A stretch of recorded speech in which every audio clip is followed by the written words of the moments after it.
So I'm gonna demonstrate how to do a side plank. So there are a couple of ways you could do a side plank. I'm gonna start with the basic, I wouldn't say regression, but this is good for beginners. Number one, your elbow has to be completely under your shoulder. You wanna make sure your alignment is always intact. Your elbow should be right under your shoulder. Okay, you keep your arms flat like this, your hand flat like this.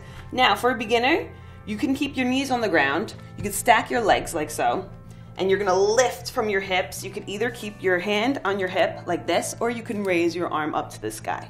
Now, this can be challenging for a lot of people, this alone. You wanna make sure you're squeezing from your glutes. You wanna make sure that your hips are going up to the sky as much as you can, as if somebody had a string around your hips and they were pulling you up. Now, you could hold this for 30 seconds or 1 minute. If you find that to be too easy, you can go into a normal side plank.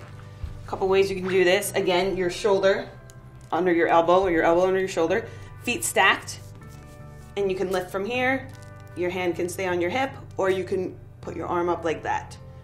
Again, you want to make sure that your hips are going up to the sky. You're very active in this. I don't want to see you down here like this. Your hips should be up the whole time you're squeezing your glutes. If you want, you can also do it, you guys do this a lot in yoga, on your hand.